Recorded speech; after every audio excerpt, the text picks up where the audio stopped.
Ну, именно поэтому Мерц бьет во все колокола, говорит, давайте своих молодых ребят, я с Зеленским разговаривал, давайте, как бы, хватит, достаточно, давайте, они нужны Украине, пускай остаются в Украине. Да, им нужно, чтобы Украина была боеспособна перед лицом России, даже если прямо завтра будет мир. Как бы, да, и в послевоенный период оставалась боеспособной. Но заметьте, про женщин и детей он ничего не говорит такого. Да, Да. да. Такая интересная история. Нам Туск показывает диверсию на железной дороге, говорит, что вот, там какой-то генерал вышел, говорит, все, готовится к войне Польша, это вот первые разведпризнаки. Ну, Дуда, который освободился, как вот это, Марьяна Безуглая от Али-Бабы, он ее заблокировал в WhatsApp, она признавалась недавно, и она говорит, все, Добби свободен. И вот Дуда свободен. И он говорит, слушайте, да никто не будет нападать на Европу. Тем более, пока есть война в Украине, вообще никто не будет на нее нападать. Успокойтесь. Хотя уже поговаривают, тоже есть экспертное мнение, что ВСУ могут, когда война закончится, стать на восточных рубежах Европы, да, против России, чтобы там служить, нести свою вахту. Что вы думаете насчет темы войны Европы и России? Для денег все? Смотрите, война в Европе и России и Европы, или что-то похожее на войну, имела бы смысл только в одном варианте. Если бы война в Украине не прекращалась, и надо было открывать второй фронт для того, чтобы европейцы сосредоточили основные ресурсы на защите себя и меньше стали давать Украине. Она нужна не сама по себе, а для большего успеха на Украине. Но поскольку все идет к тому, что Трамп очень жестко намерен помирить, очень жестко, на самом деле у России же большие проблемы у Лукойла сейчас. Колоссальная проблема после санкций. Вот. То есть Трамп недаром говорит о том, что он готовит новую встречу с Путиным с пакетными предложениями, от которых трудно отказаться. Недаром он говорит о введении вторичных санкций для всех стран, которые взаимодействуют с Россией и так далее. Это серьезно, на самом деле. Как бы россияне не хорохорились, это серьезная история. Серьезно. Поэтому рассматриваются всякие варианты. И если, представьте себе, Трамп, который замирил Украину и Россию с трудом, вдруг получает с утра известие о том, что Путин напал на Европу. Ну, поэтому война в Европе на условиях прекращения войны в Украине россиянам не нужна. Только как вспомогательный рычаг давления на Украину в случае продолжения войны с Украиной. Поэтому ключом к этому всему является вопрос о том, будет ли продолжаться война в Украине. И тут есть два мнения. Одни говорят, Россия устала, Россия на грани дефолта, Россия вот там, значит, заинтересована после ухода Зеленского получить кого-то вменяемого, Архамия условного и договориться. Вот, в качестве варианта президента. А другие говорят, нет, Россия уперлась и будет воевать до конца. Я думаю, что у России, как всегда, два мнения на этот вопрос. А какое она выберет, это зависит от качества предложений и развития ситуации. Поэтому рано говорить. С одинаковым успехом она может помириться, с одинаковым успехом она может продолжить войну. Если она продолжает войну, то угроза Европе растет, реально растет. Ну, судя по всему, война продолжается. На фронте сейчас резкий рывок вот в той стороне, как раз-таки Гуляйполя. Покровск сегодня закрашен уже официально Deep State полностью серой зоной. И многие уже написали, сделали вывод, что это все. Ну, то есть Покровска нет. Плюс еще, соответственно, сообщение о том, что перебита трасса. Мирноград вообще как бы полностью, ловушка захлопнулась, логистическая, и там полями как-то выходят по 3-4 человека. Давайте пройдемся по фронту и начнем именно с Покровска. Все понятно с Покровском? С Покровском все понятно, и это вопрос лишь времени. Потому что, я вам скажу больше, понятно с любой точкой на фронте по одной простой причине, потому что нет резервов. Непонятно бывает только в одном случае, когда откуда ни возьмись берется 50 тысяч резерва, они приходят и меняют ситуацию. Поскольку этого нет, то это дело, как героически не сопротивляйся наши военные, сколько дронов не летай в небе и так далее, это всего лишь вопрос времени, системных усилий той стороны. Поэтому Покровская Мирноградская агломерация, так или иначе, все, я вам не скажу сроки, для этого надо знать силы, соотношение сил сторон, планы командования и так далее, но понятно, что она захлопывается. И там вопрос через 3 дня или через 3 недели с этим будет закончен. Мы с вами говорили в прошлый раз и скажем еще раз, что Гуляй-Польский условный прорыв, то есть обход Гуляй-Поля с северо-востока. Нет, подождите, Алексей Николаевич, я прошу прощения. Мы сейчас перейдем к Гуляй-Полю. Вот захлопнулось, вот на карте сейчас видно, захлопнулось. Фронт, мы видим, выровнялся, да, например. Ну, да? не совсем захлопнулся, прямо скажем, там на карте видно закрашенная черным зона. Но то, что это абсолютно простреливаемый, контролируемый коридор, если там на фланге повесят достаточное количество операторов дронов, с запасом дронов логистика будет убита и выйти будет очень трудно, это однозначно. Ну, хорошо, фронт выровнялся. Так а дальше что? Что это дает? Это означает схлопывание фронта, когда ликвидируется этот выступ в том или ином варианте. Российское командование получает избыток сил, освобождаются резервы, которые были скованы нашей группировкой. Тысячи, я знаю, 30, может быть, 50. И они будут куда-то употреблены. Их могут кинуть на запорожское направление, их могут кинуть на краматорское направление, могут поделить. Я думаю, что эти силы пойдут на Доброполье, на север. Потому что 60 километров севернее находится станция Барвинково, которая является крупнейшим, и последним железнодорожным узлом, который снабжает донбасскую группировку ВСУ. И захват или постановка под огневой контроль Барвинкова валит резко на снабжение на Донбассе и очень сильно облегчает Российской Федерации успешное проведение славянско-краматорской операции, скажем так. То есть окончательный захват Донецкой области. Угу. Хорошо, перенесемся в Гуляй-Поле. Много разговоров и равнополие потеряла Украина. Здесь, напомню, официально, вот в этом участке официально вооруженные силы Украины, я был, кстати, обескуражен, такого никогда не видел, они признают отступление. А что так? Нигде не признают. Признают они, потому что я вам говорил, по-моему, в прошлом эфире. Я говорил, что они будут... Или после эфира я уже сильно перепуталась в голове. Я там много в командировках сейчас. Так вот, скажем так, сбиваются часовые пояса, и трудно иногда соображать. Так вот, логика простая. Они начали признавать по той простой причине, что Зеленскому на том этапе, когда нужно было горькие вести с фронта, чтобы ушло внимание народу. Поэтому я говорил, чем больше скандалов будет коррупционных, тем больше будет горькой правды с фронта. Вы сами сегодня об этом говорили, что, прикрываясь фронтом, они будут говорить: подождите, наше время консолидироваться, а не раскачивать лодку и так далее. Поэтому они начали признавать. Ну, а во-вторых, такой быстрый и серьезный тактический успех Российской Федерации, сразу несколько населенных пунктов на опасном направлении, плюс так много военных, околовоенных блогеров это написали, что отрицать это уже было бессмысленно. Смотрите, здесь надо понимать очень четкую историю, что Покровская группировка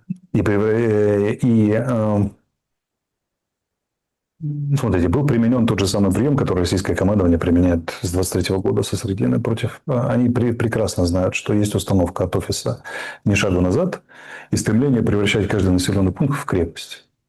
Они провели операцию по стратегической дезинформации и заставили украинскую сторону накидать под Покровск последние остатки ошметки резервов. Тем временем они нанесли удар, который был обеспечен на уровне Путина, который сказал, что я готов привести журналистов в Покровск. И наши еще хихикали, да, и спецназ ГУР там высаживали с вертолета. А россияне нанесли удар на Гуляйполевском направлении непосредственно в сторону Запорожья и обходят Гуляйполевскую группировку с северо-востока, заходя их в тыл, обрезая логистику. Там есть Покровское, не путайте с Покровским. И от него идет строго на юг трасса, которая снабжает Гуляйполе. Вот к захвату Покровского, как логистического пункта, сейчас направлены усилия группировки, наступающей южнее Покровска, вот, которая как раз там идет по направлению, которое вы указали. А кроме того, идет давление с фронта, непосредственно с юга на северное Запорожье. То есть они делают все то же самое, классический котел Клещ. Вот. Напоминаю, что на юге вдоль Днепра расстояние от линии боевого соприкосновения до городской черты Запорожья 15 километров. Запорожье стало прифронтовым городом. И российское командование наверняка готовится осуществить сразу 3 крупных прорыва. Первый – это захват Запорожья. Запорожского Города. города. Второе – это захват Славянска-Краматорска, окончательный захват Донецкой области и захват восточной части Харьковской области, как создание условий для захвата Изюма и Славянска-Краматорска североохвата и дальнейших действий уже непосредственно в отношении Харькова. Это три крупные истории, которые она сейчас крутит на ближайшее время. Алексей Николаевич, вы неоднократно вот сейчас даже повторяли, говоря о причинах, что беда, людей нет.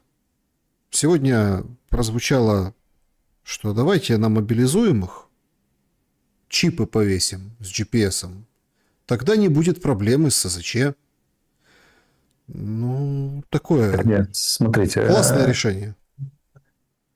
Смотрите, меры можно принимать какие угодно. Их можно одевать в полосатую одежду, чтобы сразу было видно в толпе. Клеймо можно ставить на них, там чипы вешать и так далее, браслеты. Проблема в другом. Что даже если его поймать и силой засунуть в окоп, человек, с которым так обращаются, воевать не будет. Он бросит автомат, сдаться в плен, либо сбежит, либо умрет. Но воевать он не будет. Он не будет, тем более он не будет воевать в режиме, который сегодня требуется от солдата на передовой, то есть систематическое многодневное напряжение всех сил и полный набор мужества и героизма, который нужен для того, чтобы в этих условиях воевать. Что такое солдат на передовой сегодня? Он лежит в норе, боится пошевелиться. Вы представляете, что такое в ноябре лежать в норе где-нибудь в Донецкой степи? Боится пошевелиться, потому что, если позицию заметят, ее тут же разберут артиллерией, скидами, дронами и так далее, и так далее. Он слушает радио. Ему говорят, что там в 50 метрах противник, он вылазит, вступает в стрелковый бой, если у него есть настроение. Если даже в этом стрелковом бою победил и кого-то отбил, он снова залазит в эту холодную ледяную нору. А поскольку позиция была вскрыта, в ближайшие два дня ее будут разбирать всеми силами души. Лупить туда всем, чем только можно. Все усилия пойдут. Это нечеловеческие условия. Для того, чтобы их держать, нужно иметь очень большое мужество, которое имеют те несколько десятков тысяч солдат, которые сегодня удерживают тысячекилометровый фронт.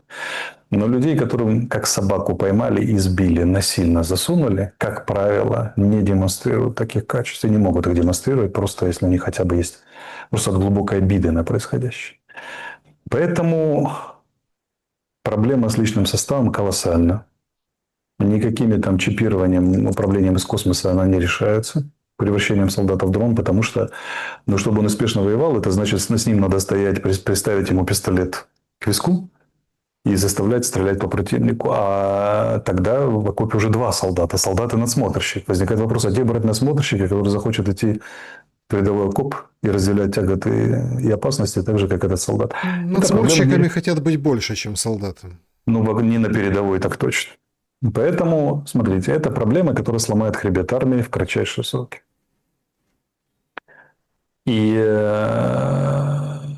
фронт может посыпаться обвально. Он висит на последней, на 2/3 перерезанной нитки. Не потому, что военные трусы или не умеют воевать и так далее, а по той простой причине, что критически не хватает людей, а те, которые есть, вымотаны до последнего предела. Они просто физически не смогут осуществлять свои обязанности. Для того, чтобы фронт устоял, и это стало фактором стабилизации во время транзита власти в Украине, нужны радикальнейшие меры. Радикальнейшие меры. В первую очередь эти меры должны касаться полной замены военного руководства и привода к власти людей, которые способны в кратчайшие сроки разработать и осуществить программу экстренной стабилизации фронта. Для этого ключевым направлением усилий должно быть изменение отношения к военнослужащим на человеческое. То есть это огромный не как к собаке и расходному ресурсу. Потому что наша армия, как и Вторая Республика вся, она ставит на расчеловечивание как противников, так и своих.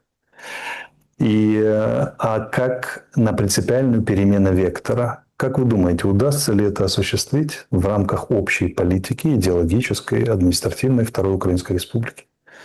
Ответ – нет. Поэтому фронт валится неизбежно. Если сейчас поставить во главе Генштаба Александра Македонского, главнокомандующим Наполеона, он все равно завалится. Потому что у них нет сил, которыми можно оперировать, у этого Александра Македонского. И для этого мгновенно, быстро, в течение 3 недель поменять общую атмосферу в армии можно. Но для этого нужен военный лидер, который получит сверхполномочия от власти. Власть не готова сейчас с таким резким движением, ей вообще не до этого. Она занята, у них телефоны красные от уговаривания этого Умерова, самого да. Умерова, да, там, я не знаю, попытки запихать в карманы НАБУ денег, договориться. Коломойский еще ржет на Коломойский, заседании. договориться с Трампом, договориться с Макроном и так далее, и так далее. Им точно не для экстренных мер военного порядка. Они даже не понимают, о каких мерах идет речь и как их менять. Поэтому ситуация катастрофическая. И фронт завалится, скорее всего, в какие-то сроки. Начнет рваться то там, вплоть бунты начнутся военных, которые будут просто отказываться оставаться в котлах и так далее. Ситуация катастрофическая. Эта катастрофа полностью заслужена Второй Украинской Республикой. Вот смотрите, Украина ее не заслужила, а Вторая Украинская Республика заслужила ее чуть более чем полностью. Своей подлостью, предательством, воровством и что? Античеловечностью, направленной прежде всего на своих. И в этом огромная трагедия Украины. Потому что Украина проявила все варианты, и украинцы, варианты мужества, которые можно было придумать в истории войн. Пятикратно превосходящий противник, качественное количество, она сдерживает его 4-й год. Ее подставила украинскую армию и убила собственное руководство, политическое и военное. Тупость, подлость, предательство, воровство и некомпетенция. И выхода из этой ситуации нет.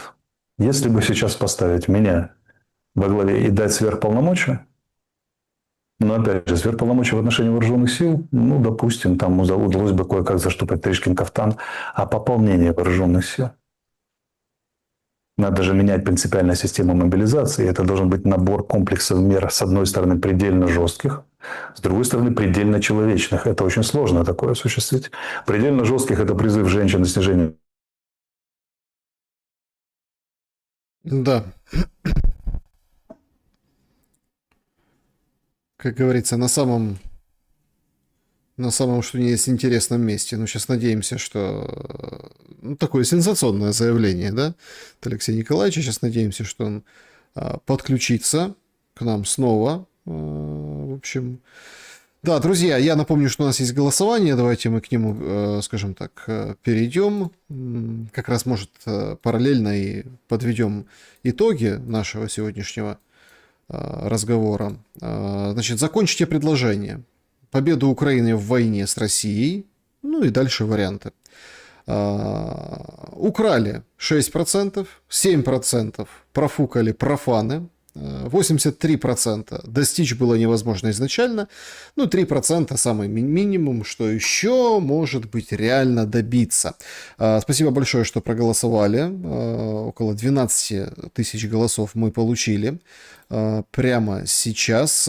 По новостям сейчас Трамп опять играет в качели о том, что, ну, вот это вот все, да, Мадуро, не Мадуро, санкции введу или, собственно, не введу, и поэтому, в общем, делает очередное заявление, что не исключайте ли вы, Дональд Федорович, наземную операцию. Он говорит, не исключаю ничего, поэтому мы вполне вероятно еще можем как бы не просто так вот эти маневры наблюдать американские, ну а параллельно сейчас взрыв в Днепре, ну и сообщение о том, что уже 10 дней Хмельницкая, да, атомная электростанция, и Ровенская атомная электростанция работают на пониженной мощности, потому что были атаки 750 киловольт.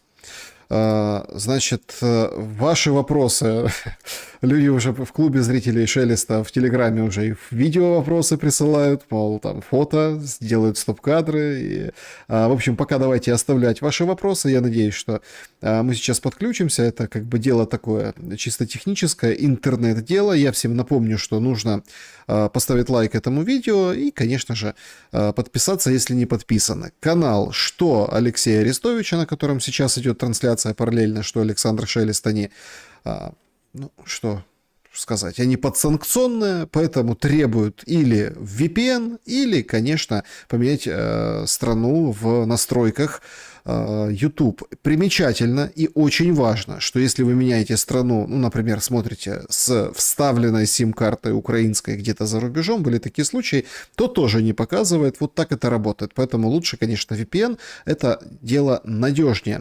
Из того, что из того, что важно, вот вернулся Алексей Николаевич, и как раз, знаете, вас по карме, вот когда говорит, я бы пришел, если меня поставили, я бы мобилизацию женщин, тотальную мобилизацию на этом месте, собственно, и Да. пропали. Смотрите, здесь же в чем фишка, что, я хочу закончить мысль, что здесь нужно такое сочетание суровости с человечностью, на которые не способны лица, управляющие армией и государством. В настоящий момент у них воображения не хватит таким заниматься. Грубо говоря, надо выйти к народу и в стиле Черчилля сказать, кроме пота, крови и слез, нечего предложить, друзья мои, да, но и пошло-поехало, поэтому они никогда этого не сделают, у них не хватит ни воображения, ни понимания, ни административного таланта это осуществить. Крымская республика, вторая, потерпит крах, жесточайший и позорный, к сожалению. И это дорого обойдется Украине. Один нюанс я хотел бы с вами обсудить коротко, потому что, ну, будут еще вопросы зрителей, они тоже очень интересны. Алексей Николаевич, как прокомментируете ситуацию во Львовской области, где переселенцы из Запорожья, мужчина и подросток, накостыляли его же костылем, шумящему, ходящему на костыле в туалет, слушающему телевизор, бывшему азовцу, ветерану войны?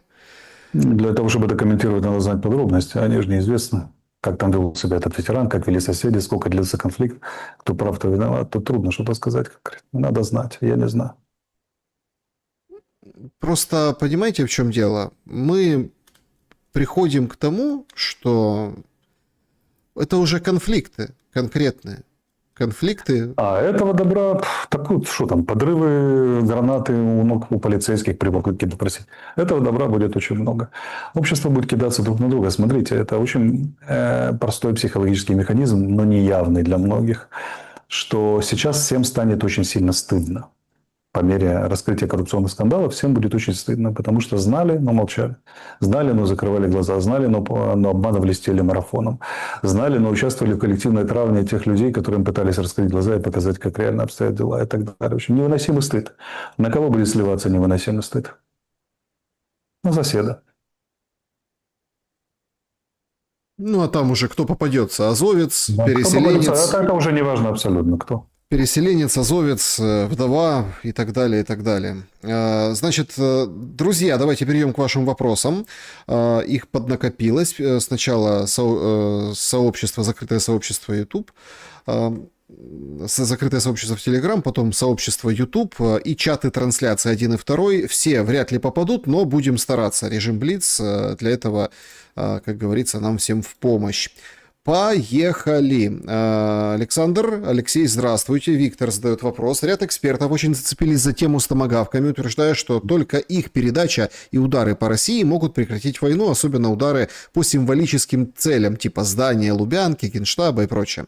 Якобы это скажется на моральном духе российских солдат. Мы, мол, захватываем какое-то село, а в России Генштаб, дыра от ракеты. Сегодня, кстати, вот тоже Шойгу предотвратили покушение на Троекуровском кладбище. ФСБ заявили. Ну, там тоже. И, в общем, что-то такое. Действительно ли это так, или простой, озлобленный солдат в окопе скорее будет злорадствовать, что у тыловых силовиков такое происходит, и тоже жизнь не сахарная стала? Вот такой вопрос. Смотрите, математика гораздо более простая. Ответ гораздо более простой и математичный. По заявлению Зеленского околомесячной давности, Россия применила по Украине 670 баллистических ракет только в этом году, который еще не закончен. Ну, это баллистические ракеты, это круче, чем томагавки. И что, Украина развалилась, пала на коленях, тыл не работает, все, военная помощь не идет, промышленность не работает, все умерли? Нет. А Россия, как это деликатнее сказать, сильно прочнее Украины. С большим запасом прочности. Поэтому даже если мы вдруг применили 7 тысяч томагавков по российским целям, Россия бы уцелела и продолжала воевать. Поэтому тут вопрос, хотя потерпела бы, конечно, большой моральный, экономический ущерб, и военный и так далее. Поэтому, друзья мои, если 40 тысяч дронов, примененных по Украине, и 700 баллистических ракет только в этом году Украину не доломали, тыл ее, то примерно на порядок меньшее количество украинских дронов Даже с томагавками ничего бы такого не сделали. Поэтому надежда на томагавки предельно наивна. Войну выигрывает пехотинец на фронте. Все операции, страшные удары по Новороссийску, МПЗ и так далее, вспомогательный характер. Вспомогательный. А, так, вот такой интересный вопрос. По данным Государственной службы занятости Украины, значит, в целях замещения рабочих мест с мужскими профессиями в сентябре-октябре этого года было трудоустроено 175 тысяч лиц женского пола. Значит, это женщины, машинисты насосных установок, башенного крана, станочники, водители троллейбуса, слесари, монтажники и так далее. Алексей Николаевич, так что получается? Путем объявления всеобщей мобилизации мужчин для участия в боевых действиях Зеленский создал условия обеспечения гендерного равенства на рынке труда, выполняет условия вступления в ЕС? Нет, просто это меры неизбежные. Смотрите, так было в Великой Отечественной. Рано или поздно дошло, когда кадровая армия ушла в плен, все 6 миллионов человек или 5, то дошло и до облав, и до женщин, и до чего хотите. Это просто так делали все страны, оказавшиеся в этом положении. Британия в 16-м и так далее. Многие страны, Германия в свое время и прочее, прочее. Поэтому, это же не изобретение будет Украины, если мы до этого дойдем. Я вам скажу, есть варианты намного проще, чем эти сверхмобилизации, женские, мужские и так далее.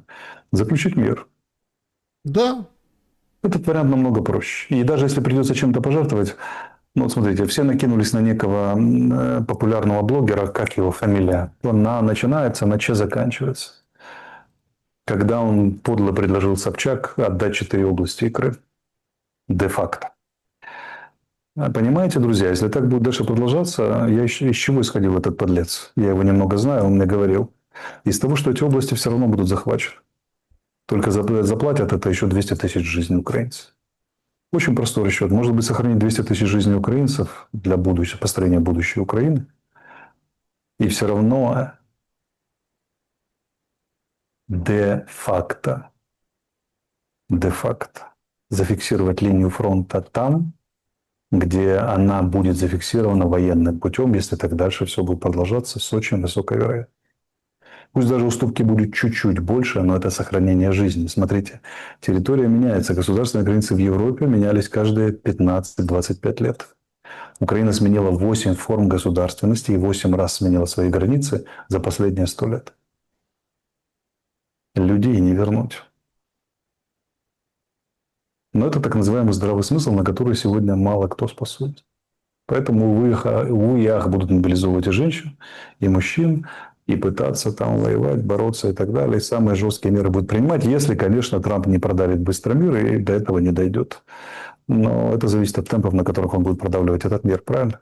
И вообще удастся продавить этот мир. Значит, давайте тут понятно, там интересуются у вас какие-то новые четки, там вот это все. То есть, друзья, спасибо большое, что вы такие наблюдательные, это все здорово. Давайте по сути дела. Сообщество YouTube, очень много комментариев, все не войдут, но спасибо большое, что пишете все равно. Значит, Надя пишет, посмотрела несколько российских оппозиционных ютубов, где подняли речь о коррупционных скандалах банды Зеленского. Даже у Плющева вышел ролик с названием «Конец политической карьеры Зеленского», знак вопроса. Но меня больше шокировали люди, которые вместо осуждения коррупции и варья были возмущены заголовками видео, где говорится о коррупции. Значит, получается, царь хороший, а бояре плохие? Да более знакомое высказывание. Спасибо за ответ.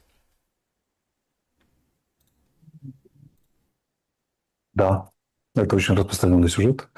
И, например, сейчас Верховная Рада и оппозиция находятся в этой роли. Вы тут ни при чем, ах, мы не знали. Послушайте, в этой роли все мы, все, кто поддерживали эту систему, все создавали систему так или иначе. Обеспечивали легитимностью и лояльностью эту Вторую Украинскую Республику. Мы все ее творцы. В каждой пачке коррупционных долларов минимум 3 купюры, которые вложили вы. Каждый из нас. Поэтому нечего на зеркало пенять, кулер уже крива у всех. Конечно, на властях в 10-кратном размере лежит ответственность, но на самом деле у всех у нас уже хорошо.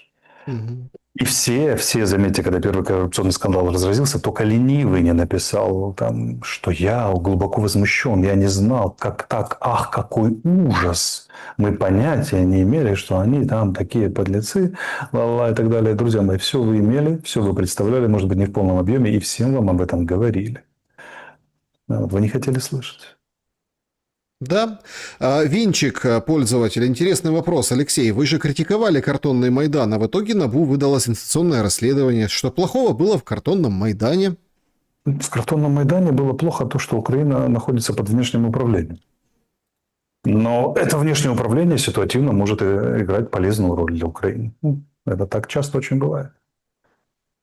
Пользователь-благодетель был, если бы Путин заранее объявил Зеленского, военно-политическое руководство Украины, террористами, а затем в первые часы войны успешно провел обезглавливание руководства Украины по израильской логике точечных ликвидаций, смогла бы Украина вообще выстоять как государство? Или при полном уничтожении высшего политического военного ядра рухнула бы в первые сутки и никакой масштабной войны не случилось бы? Постскриптум. Понятно, что политические риски высоки для такого шага, но война, которая идет уже 4 года, по итогу принесла Путину в сотни раз больше политических рисков.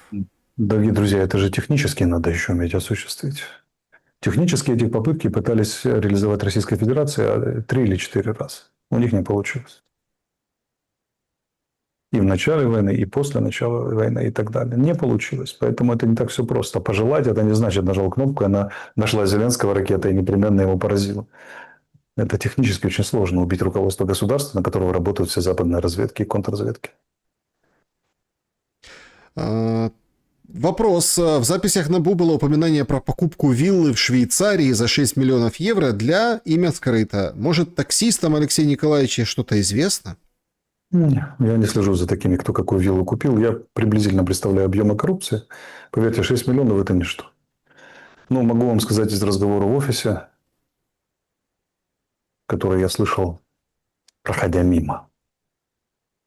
Просто мимо шел, а там люди разговаривали. 30 миллионов евро наличкой. Скажи ему, что он сумасшедший. Сюда не ходят с такими цифрами.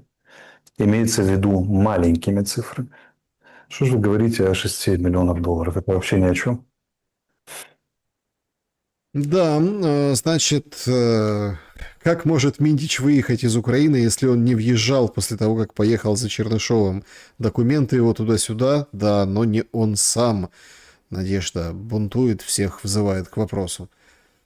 А есть вообще разница? Выехал, уехал? Что Для думаете чего? вообще? Для чего разница? Ну, вообще о Миндиче, что вы думаете? Я о Миндиче не думаю. Я знаю, кто его организовал, кто организатор. Что Коломойский сказал? Миндич никто, он не мог это организовать. Вы, смотрите, есть разница между собакой и львом. Когда собаке кидают палку, она смотрит на палку. Когда кидают на льва, он смотрит на того, кто бросил. Вы смотрите не на палку, а на того, кто бросил. Кто организовывал Миндича, кто дал Миндичу эти полномочия. От имени кого-то приказывать министру. Отдавать распоряжение. Вот и все. Там надо искать. Так, Олег Каминский, пан Шелес запитает Арестовича, что вообще происходит, на украинском происходит. Зеленский знал, что у Запада есть сотни часов записи его окружения, его самого, на каких организациях, в каких организациях коррупции, незаконная деятельность, и даже, как нам намекают, очень паскудное высказывание гаранта в адрес народа Украины. Он, зная все это, начал на них быковать, отдал приказ СБУ прессовать детективов НАБУ, еще повысил ценность записей и, в конце концов, довел ситуацию к тому, что Запад должен был начать выкладывать компромат. Вопрос, ну там длинний вопрос, якщо ти розумієш, що ти на гачку, то навіщо починати прогинатися лише після того, як підставиш найближчих друзів, а не до цього, що за така дитяча логіка? Карьера Зеленского убеждала, что можно кидать всех. Кидать всех, и тебе за это не будет. Они кинули с Ермаком всех людей, с которыми они имели дело. Вообще всем, кому они что-либо обещали. Пример Коломойский, основной спонсор Зеленского, который привел его к власти, по сути. События с 22 года убедили, что Запад – это лохи, которые должны за все платить, и которые платят за все, и которых можно кидать вообще. Чувак устроил безобразную сцену в чем? в овальном кабинете. Ни один лидер мира ни в одни времена не позволял себе хамить президенту США в его кабинете. И при этом получил невиданную поддержку, в первую очередь, не только от своего народа, но со стороны европейцев и британцев. Поэтому он считал, что он их кидает, дураков западных, а они его помещают на обложку Тайма и аплодируют целыми парламентами. И так может идти, длиться вечно. Вот и все. Он считал себя слишком незаменимым. Он знал, насколько Запад заинтересован в сдерживании России. Вот, и считал себя фигурой бескомпромиссной, которая обеспечивает это сдерживание, а значит, ему простят все. Ему не приходило в голову, что те, кто поддерживал его на Западе против Трампа, Британия и европейцы, могут сами счесть его неэффективно воюющим с Россией. И тоже сделать ставку на его снятие. Значит, если Ермак это Али-Баба, то кем логично называть в этом случае Зеленского, какой бы псевдоним выбрал для себя Алексей, если бы не ушел из офиса и влился бы среди этих разбойников в тусовку? Друзья мои, я принципиально не могу влиться в эту тусовку, и поэтому и не влился, хотя в офисе провел 3 года. Вот. Я всегда там был чужим, и в первую очередь по вопросам всяких там интересных схем. Поэтому расслабьтесь. Вообще, Али-Баба, понятно, что это они все, как бы, ну, по первым буквам, созвучным, это все уже поняли. Но Али-Баба, АБ, Алла Борисовна, сегодня нам безуглая об В этом. тусовке называют Алла Борисовна Ермака. Все. То есть это правда, то, что... Вот, да, Али-Баба, ну, понятно, что первые буквы там, скорее всего, Али-Баба, это тот, что надо, Али-Баба. И понятно, кто там малыш, судя по всему. Чат и трансляции давайте подключим. Александр, спросите, пожалуйста, у Алексея, замешан ли в убийстве Киреева Поклад и за что, если это так? Является ли теперь Поклад правой рукой Зеленского? А почему вы спрашиваете об этом меня?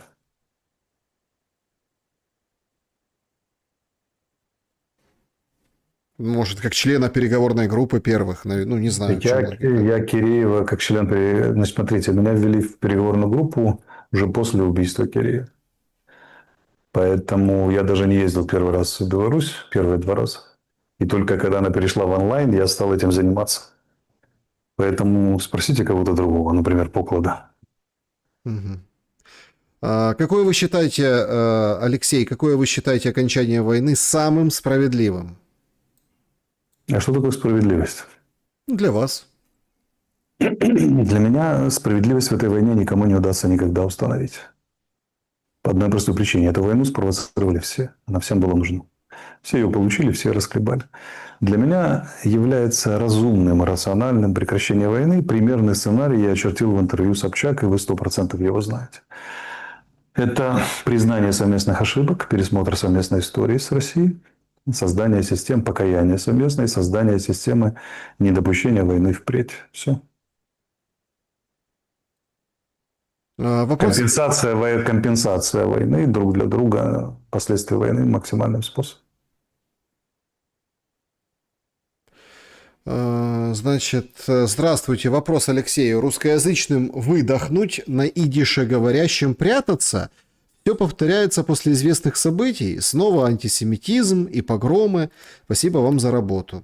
Это сегодня ввел тоже этот уполномоченный там по, в общем, борец с антисемитизмом. Сегодня была новость, что запустили в Украине. Ну, по-моему, это мало имеет отношения к реальности. Поэтому можно сильно не волноваться, мне кажется. Ну, то есть не возродится вот этот дух украинцев, которые громят и погромы устраивают. Погромы чего? 3 или 5 синагог, которые есть в Украине. 10, там, 20. Ну, кого громить? Ну, это же тоже, как бы, все понимают, что группа этническая, очень, как бы, сплоченная, воровала деньги. Сплоченная группа, ее же надо найти и локализовать, как-то поймать и так далее. Кроме того, это немедленно скажется на чем? На помощи, которая Украине осуществляется. Даже если кого-то удастся раскрутить на отдельный эксцесс, ну, с ним лучше разобраться своими методами украинским властям и продемонстрировать, что чего-чего антисемитизма здесь не будет, иначе помощь прикрутится моментально. А это все.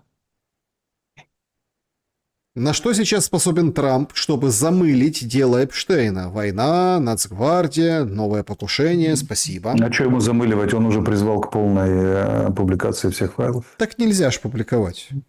Но это пока не проголосовали. Проголосуют большинство, и все. Он сказал, публикуйте, я за публикацию всех файлов. Так, значит, вопросы из чата Алексея Николаевича. Алексей, независимая и несвободная Украина или зависимая от России, но свободная? Что бы вы выбрали? Артем спрашивает. Независимая и несвободная? Ну да. Я хотел бы, чтобы Украина осталась цивилизованной страной. Стала, вернее, цивилизованной страной. Первый признак цивилизованности – это верховенство права. Человекоцентричной страной, в основе которой человек, его счастье и благополучие. В каких союзах она будет это осуществлять, либо нейтрально, это уже не так важно, это второстепенно. Вопрос, который вы ставите, дилемма, для меня звучит ложной. Она не содержит главного. Какой будет такая Украина? Виталий, спасибо большое, что уточнил, потому что мы рассматривали сценарий, да, вот этот, ну, как-то это демонтаж Зеленского, убрать Зеленского, а с ним самим что будет? Куда сбежит или что с ним произойдет, интересуется. Это уже частности исторические. Вам-то что с того, что будет с Зеленским? Вас это лично согреет, прибавит вам пенсию или что? Это уже не важно. Зеленский – это фигура молчания. Лично на вашей судьбе то, что произойдет с Зеленским, никак не скажется. Вы думаете о другом. Кто придет вместо Зеленского? С какими лозунгами, какую политику они будут осуществлять? Не приведут ли они к еще большей катастрофе, чем Зеленский? Или им удастся выпетлять? Вот о чем вам нужно думать. Зеленским судьба и история распорядится. Может, сядет в тюрьму. Может, будет сидеть на почетной пенсии. Может, еще что-то. Это не так важно в данном случае. Конечно, хорошо бы осуществить правосудие. И наверняка запрос такой общественный будет. Но смогут ли его политики реализовать в будущем? Это большой вопрос.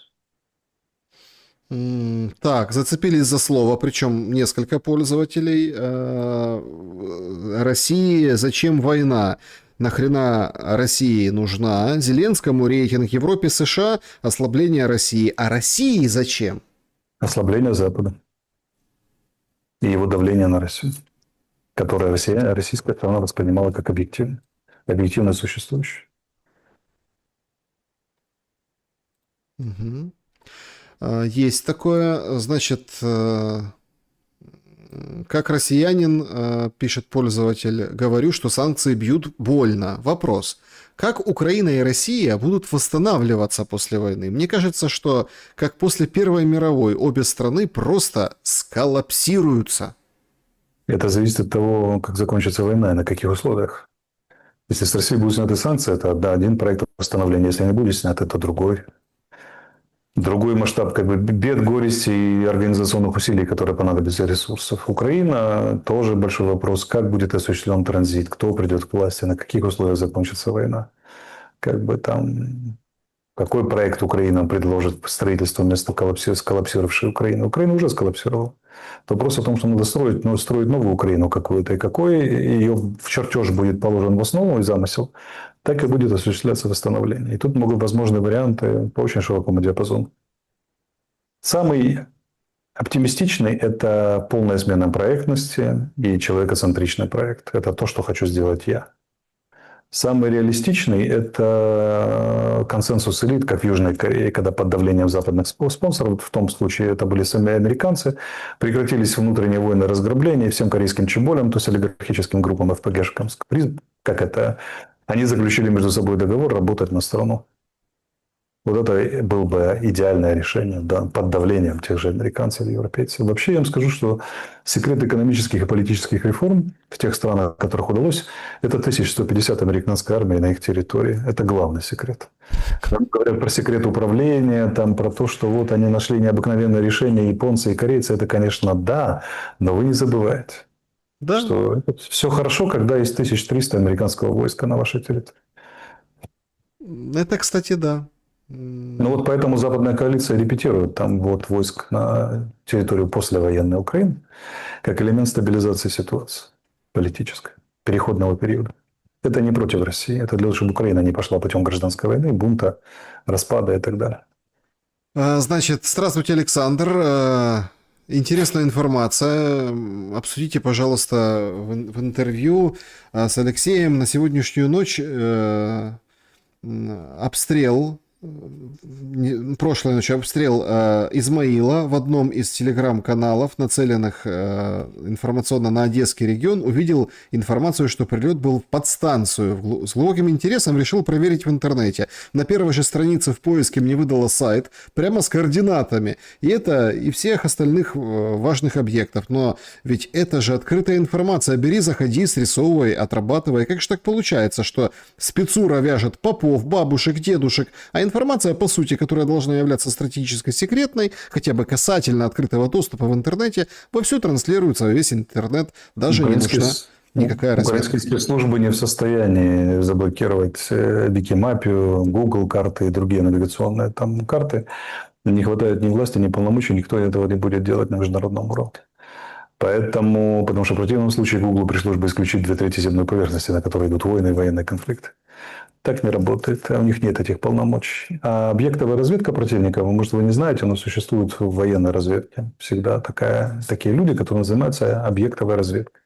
Это люди, которые в мирное время составляют карты всех этих объектов из всех открытых источников. Поэтому все подстанции, куда надо попасть, это все информация еще мирного времени. Раз. А во-вторых, надо понимать очень четко, что как вам сказать, Украина – это же бывшая часть народно-хозяйственного комплекса СССР. Да, все Поэтому знают. все архивы в Москве. Поэтому тут все гораздо проще. Так, Александр, задайте, пожалуйста, Алексею вопрос. Не кажется ли вам, что очень рискованно отдавать России Херсон, так как это плацдарм для наступления на Одессу? Смотрите, что такое отдать России? Вы же все не хотите думать, к сожалению. Или если хотите думать, думайте неправильно, не из той перспективы. Давайте начнем с самого начала. При той ситуации, которая существует сегодня в Украине и России, ничего отдавать нельзя. Отдавать можно было что-либо, например, только по Днепр, не отдавая правобережную часть Херсона. А был вариант, например, о котором говорили, в том числе говорили о переговорах, заморозить линию фронта, и чтобы не нарушать Российскую Конституцию, где вписаны 4 области, объявить, что захваченная территория и является Херсонской, Запорожской, Донецкой, Луганской областями Российской Федерации. А та часть, которая осталась в Украине, не является. Было такое решение, как проговаривалось в том числе как вариант. Имеет смысл только в случае, если работает весь комплекс причинно-следственных связей, например, большое межнациональное примирение между Украиной и Россией. Тогда бонусы от примирения, прекращения войны, национального примирения, пересчета всех причин, приведших к войне, исключения этих причин, создание новой системы коллективной безопасности в Европе, восстановление народно-хозяйственных связей, которые дали бы экономический прирост, и весь этот комплекс бонусов перевешивал бы временную отдачу территории, временную уступку. Понимаете, да? А если весь этот комплекс, но для этого Украина должна быть перестать антироссией, свернуть националистический проект, выйти на широкий проект, широкий, транзитный, занять совсем иное место в истории. И эта Украина могла бы иметь новые отношения со всеми своими соседями, включая Российскую Федерацию. И вот тогда на этом условии можно бы бонусы от такого смены проектности перекрывали утрату территории. Вот так звучит предложение, которое я озвучил Собчак, и к которому вы, видимо, апеллируете. А в том варианте, в котором Украина является сейчас антироссией, которая желает продолжать борьбу вооруженную с Россией, и, конечно, ничего отдавать нельзя, потому что это логика не мирного сотрудничества, а логика плацдармов. И добровольно вступать в плацдарм никому не надо. Проблема не в том, что Украина не может определиться с проектом. Проблема в том, что Украина неэффективна. Если вы хотите воевать, все очень просто. Воюйте. Тогда не надо воровать на оборону. Да. Тогда не надо воровать на энергетике и держать в энергетике российскую агентуру. Прямую российскую агентуру. Тогда надо по-человечески обращаться с солдатами. Проводить мобилизацию, как положено, делать солдатоцентричную, человекоцентричную армию, экономику, поощрять украинцев оставаться, правильно, максимально либерализовать бизнес, облегчать жизнь людям во время войны и так далее, и так далее. Весь этот комплекс мер, если вы хотели воевать. Но вы хотели вести себя, грабить как в мирное время, поддерживать грабеж, участвовать в грабеже или соглашаться быть жертвами грабежа и при этом выиграть войну у противника, который в несколько десятков раз сильнее вас в количественном, качественном отношении. Так не работает. А если вы не можете правильно воевать, то, наверное, не надо воевать. А надо вести политику так, чтобы примириться. И отдать 4 области в таком случае не является большой жертвой. Но попытались сесть одновременно на все стулья. И повоевать за чужие деньги своими жизнями. И пограбить на войне. Так не работает. Вот и все. Проясним еще Поэтому вот на секундочку. Или мириться эффективно, или воевать, но тогда тоже эффективно. Вы же ни то, ни другое не можете. Проясним момент, это важно, потому что люди, я вижу, спрашивают у вас в чате, значит, почему российскую конституцию нарушать нельзя, а украинскую можно? И другой пользователь, кто заставлял Кремль включать еще не захваченные территории в свою конституцию? Первое. Украинскую конституцию тоже нарушать нельзя. Где вы слышали предложение нарушить украинскую конституцию? Но отдать территории – это нарушить. Отдать же не юридически. Я прямо это оговариваю Собчак. Прямо оговариваю здесь. Отдать де-факто. Напоминаю, прецедент ФРГ и ГДР. ФРГ в Конституцию включила отказ от возвращения территории ГДР силовым путем в Конституцию. Но не признала эту территорию территорией Германской Демократической Республики. Понимаете, да? Это опора на реально существующий прецедент, который был рассматривает мировая дипломатия, в том числе все переговорные группы и все авторы переговорных и мирных планов. Потому что выдумать в современной дипломатии какие-то новые версии примирения конфликтов сложно. Обычно опираются на прецеденты, у которых были последствия, которые были просчитаны, предсказаны, как там могут модерироваться эти последствия. Но речь всегда шла о де-факто признании, а не де-юре. И как условие, например, примирения и создания системы коллективной безопасности в Европе, отказ от возвращения силовым путем, только дипломатически. Такая оговорка. То же самое было, например, с 3 республиками Балтии в составе СССР. Запад не признал Эстонию, Латвию, Литву республиками Советского Союза. Действовали всю холодную войну правительства соответствующие, которые потом символически передавали власть в 1991 году, там, в 90-м, новоизбранному правительством 3 балтийских республик. Ну, давайте еще точку поставим вот таким вопросом. В контексте коррупционного скандала всем очень интересно, Андрей тоже интересуется. Ну, во-первых, пишет: спасибо вам, Александр и Алексей, за вашу смелость. И, друзья, давайте так тоже. Это я обращаюсь к зрителям, которые смотрят у Алексея Николаевича, там тоже и на моем канале. Вот мы параллельно стримим.